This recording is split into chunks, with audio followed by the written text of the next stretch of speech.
நீ எப்போதும் ஏமாற்றலாம் என்று ஒருபோதும் நினைக்காதே. நீ எப்போதும் ஏமாற்றலாம் என்று ஒருபோதும் நினைக்காதே. இந்த இடத்துல இந்த சென்டென்ஸில் ஒருபோதும் நினைக்காதே அப்படிங்கிறது தான் நம்ம ஸ்டார்டிங் அந்த சென்டென்ஸ் எடுத்துக்கணும். அதில் என்னென்னு கேட்டிங்கன்னா, இந்த சென்டென்ஸ் சாதாரணமாக இம்பரேட்டிவ் சென்டென்ஸ், அதாவது கட்டளை வாக்கியம். அதாவது கட்டளை வாக்கியம்னா அதில் அட்வைஸ் வரும், ரிக்வெஸ்ட் வரும், ப்ளீஸ் வரும், கமாண்ட், இதெல்லாம் சாதாரணமாக இம்பரேட்டிவ் சென்டென்ஸில் வரும் கட்டளை வாக்கியத்தில். இதில் பார்த்தீங்கன்னா, நீ எப்போதும் ஏமாற்றலாம் என்று ஒருபோதும் நினைக்காதே அப்படிங்கிறது இது ஒரு அட்வைஸாக வச்சுக்கலாம். நீ எப்போதும் ஏமாற்றலாம் என்று ஒருபோதும் நினைக்காதே ஒரு அட்வைஸாக இருக்கலாம். இப்போ பார்த்தீங்கன்னா, இந்த சென்டென்ஸை நம்ம எப்படி ஒரு ஒரு ஒரு கம்ப்ளீட் சென்டென்ஸாக ஒரு என்டையர் சென்டென்ஸு கம்ப்ளீட் ஆகிற மாதிரி எப்படி நம்ம ஒரு சென்சிட்டிவாக அதை எழுதலாம், எப்படி ஒரு கம்ப்ளீட் சென்ஸை கொடுக்குற மாதிரி எப்படி எழுதலாம்னு கேட்டிங்கன்னா, முதல்ல ஒருபோதும் நினைக்காதே அப்படிங்கிறத முதல்ல கொண்டு வரணும். அதை எப்படி எழுதுது? ஒருபோதும் நினைக்காதே எப்படி எழுதலாம்? அதை நெவர் திங்க். என்ன சார்? Never think. அப்புறம் என்ன இருக்குது? Never think. அப்புறம் எப்போதும் ஏமாற்றலாம் என்று, அதுக்கு என்ன வார்த்தை? You can always deceive.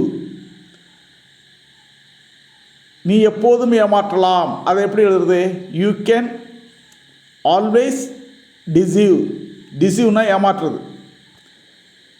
இப்போது இந்த ரெண்டு பார்ட் இருக்குல்ல, நெவர் திங்க்னு ஒரு பார்ட்டு, யூ கேன் ஆல்வேஸ் டிசீவ்னு ரெண்டு பார்ட் இருக்குது. நெவர் திங்க் என்பது main clause, you can always டிசீவ்ங்கிறது நவுன் கிளாஸு. ஆக இந்த ரெண்டு கிளாஸையும் நம்ம இப்படி எழுதி விட்டால் நமக்கு மீனிங் கிடைக்காது. இப்போ ப்ராப்பர் மீனிங் கிடைக்கணும்னா, கம்ப்ளீட் சென்ஸ் நமக்கு அதுலேருந்து வேணும்னா, ஒரு முழுமையான அர்த்தம் உள்ள சென்டென்ஸ் ஆக்கணும்னா, இந்த நெவர் திங்குக்கும் யூ கேன் ஆல்வேஸுக்கு இடையில் ஒரு கன்ஜங்ஷன் வேணும், இணைப்பு. அதாவது இணைக்கும் சொல் வேணும், ரெண்டு இணைக்கிறதுக்கு, கனெக்ட் பண்ணுறதுக்கு ஒரு வார்த்தை வேணும். அது என்ன வார்த்தை யூஸ் பண்ணலான்னு கேட்டிங்கன்னா, தெட்டுங்கிற கன்ஜங்ஷனை நம்ம பயன்படுத்தணும். இந்த தெட்டுங்கிற கன்ஜங்ஷன் இடத்துல கன்ஜங்ஷன் மட்டும் இல்லை, இது கோஆர்டினேட்டிங் கன்ஜங்ஷன். கோஆர்டினேட்டிங் கன்ஜங்ஷனாக ரெண்டு சென்டென்ஸையும் ஒருங்கிணைக்கிறது. நெவர் திங்குங்கிற கிளாஸையும் யூ கேன் ஆல்வேஸ் டிசீவ்ங்கிற கிளாஸையும் கனெக்ட் பண்ணி ஒருங்கிணைச்சி ஒரு என்டையர் சென்டென்ஸை கம்ப்ளீட் பண்ணணும். It is making entire sentence complete. Noun clause, main clause ரெண்டையும் இணைச்சி இது இணைக்கிறது. தெட்டோட வேலை என்னதில் கன்ஜங்ஷனாக இருந்து, அதாவது கோஆர்டினேட்டிங் கன்ஜங்ஷனாக இருந்து ரெண்டு கிளாஸையும் இணைக்குது. ஆக that helps to link the two ideas in the sentence. That helps to link the two ideas in the sentence. ஆக இந்த மாதிரி ஒரு முக்கியமான வேலையை தெட் செய்து, இது இந்த சென்டென்ஸில் இது ஒரு பார்ட்டு. தெட் என்பது ஒரு பார்ட்டு. என்னவா ஒர்க் பண்ணுது? கோஆர்டினேட்டிங் கன்ஜங்ஷனாக ஒர்க் பண்ணி ரெண்டு சென்டென்ஸையும் இணைச்சி it is making entire sentence complete. தெளிவான ஒரு அர்த்தத்தை கொடுக்குது. இது மாதிரி நம்ம சென்டென்ஸை அமைக்க பழகிக்கணும். நெவர் திங்க் என்பது ஒரு கிளாஸு, யூ கேன் ஆல்வேஸ் டிசீவ்ங்கிறது ஒரு கிளாஸ். அடுத்தது, எப்படி வேண்டுமானாலும் வாழலாம் என்று ஒருபோதும் நினைக்காதே. இது எப்படி ஆங்கிலத்தில் சொல்கிறது? எப்படி வேண்டுமானாலும், எப்படி சென்டென்ஸ் அமைக்கணும்? எப்படி வேண்டுமானாலும் வாழலாம் என்று ஒருபோதும் நினைக்காதே. இப்போ ஒருபோதும் நினைக்காதேங்கிறத முன்னாடி கொண்டு வரணும். ஒருபோதும் நினைக்காதே, நெவர் திங்க். Never think. அடுத்தது என்ன செய்யணும்? நெவர் திங்க்னா என்ன? ஒருபோதும் நினைக்காதே. சரி, அடுத்தது என்ன செய்யணும்? எப்படி வேண்டுமானாலும் வாழலாம் என்று. அதை எப்படி ஆங்கிலத்தில் சொல்கிறது? அதை எப்படி ஆங்கிலத்தில் சொல்லலாம்? நெவர் திங்க்னு எழுதிட்டோம். அடுத்தது, you can live however you want. You can live however you want. ஹவெவர்னா என்ன மீனிங்? எப்படி வேண்டுமானாலும். ஹவெவர்னா என்ன மீனிங்? எப்படி வேண்டுமானாலும். ஆக you can live however you want. ஆக இதிலே ரெண்டு பார்ட் இருக்குது. Never think main clause, you can live however noun class.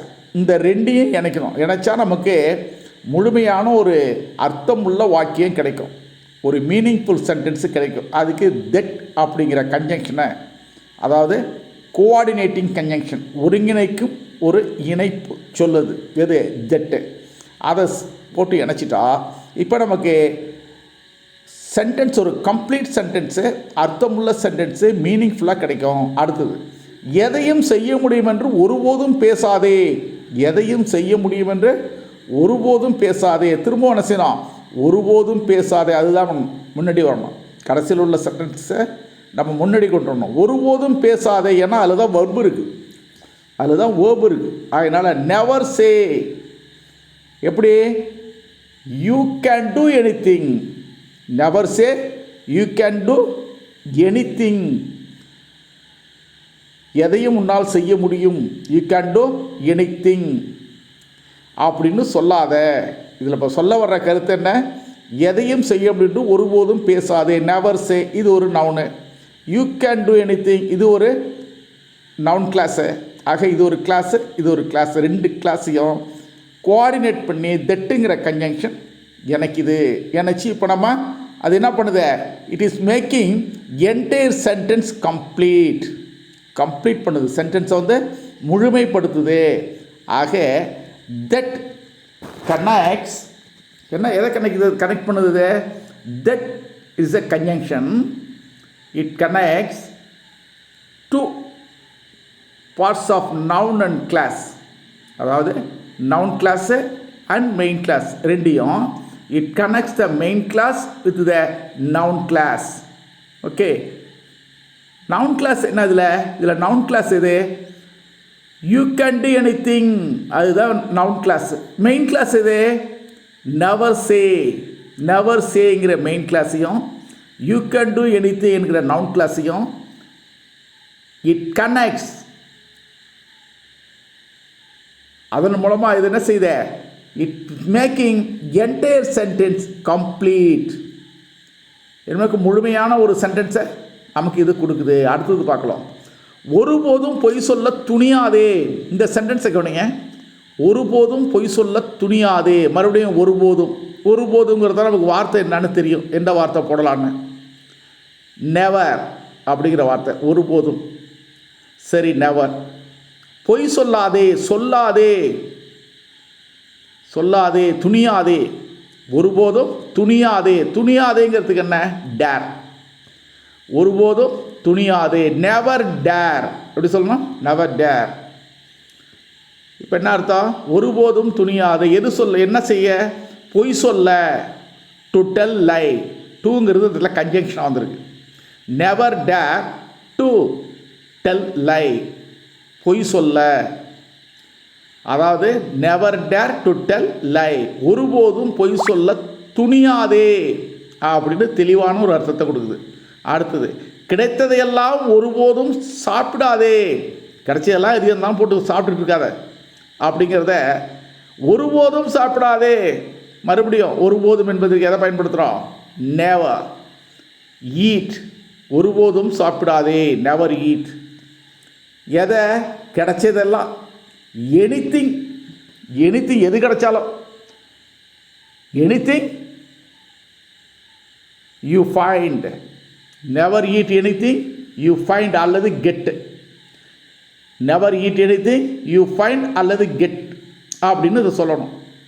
இப்போ அடுத்தது பாருங்கள், அளவோடு சாப்பிட்டு அழகாக இருக்கலாம். அளவோடு சாப்பிட்டு அழகாக இருக்கலாம். இப்போ இதுவும் ஒரு அட்வைஸ் தான், இதுவும் ஒரு அட்வைஸ். ஆனால் இதில் நெவர் வரல. ஆனால் அது எப்படி சொல்லணும், நம்ம அளவோடு சாப்பிட்டு அழகாக இருக்கலாம். Eat in moderation. Eat in மாடரேஷன்னா அளவோடு சாப்பிட்றதுன்னு அர்த்தம். Eat in moderation. சாப்பிட்டா என்னவாகும், சாப்பிட்டா என்னவாகும், and stay beautiful. And stay beautiful. Eat in moderation, அளவோடு சாப்பிட்டு அழகாக இருக்கலாம். And stay beautiful.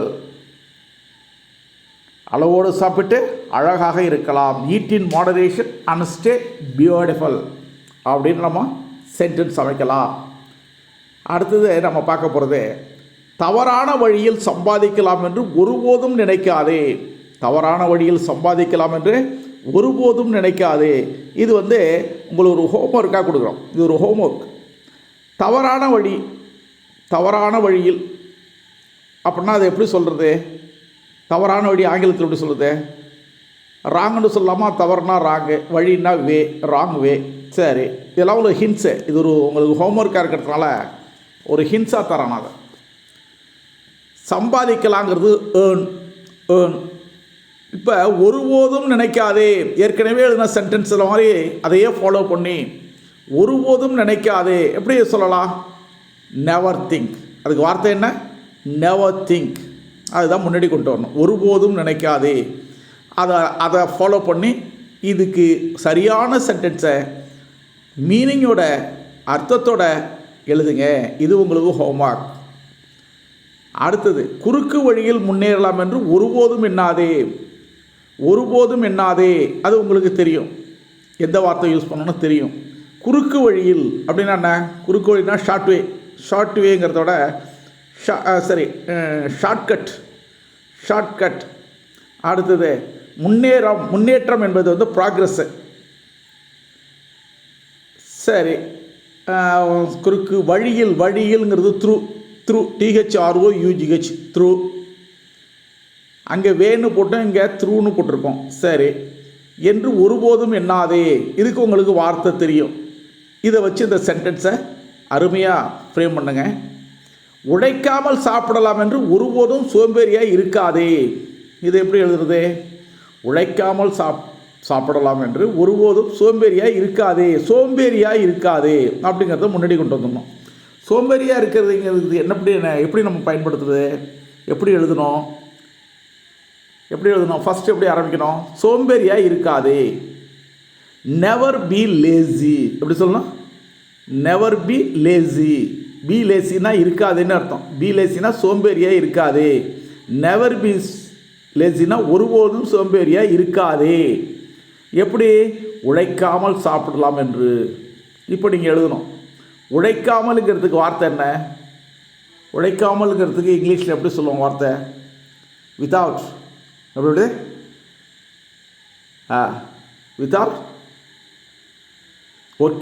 Without working. நல்லா சொல்லி பார்க்கலாம், நீங்களே சொல்லி பார்க்கலாம். அடுத்தது, எண்ணம் இல்லாமல், அதாவது அந்த எண்ணம் இல்லாமல், வித் த தாட்னா எண்ணம். அந்த எண்ணத்தோடு இருக்காத. உழைக்காமல் சாப்பிடலாம் என்று ஒருபோதும் சோம்பேறியாக இருக்காத. அப்போ நெவர் பி லேசிங்கிற வார்த்தை கிடச்சிருச்சு. உழைக்காமலுங்கிறது வித்தவுட் ஒர்க்கிங். அடுத்தது, சாப்பிட்லாங்கிற எண்ணம், வித் த தாட். இதையெல்லாம் வச்சு ஒரு அருமையான சென்டென்ஸை உங்களால் மட்டும்தான் அமைக்க முடியும். நீங்கள் முயற்சி பண்ணி பாருங்கள், டெஃபினட்டாக உங்களால் அமைக்க முடியும். மொத்தம் 3 சென்டென்ஸ் இருக்குது. இதை நீங்கள் ட்ரை பண்ணி பாருங்கள். Thank you for your listening. Thank you so much.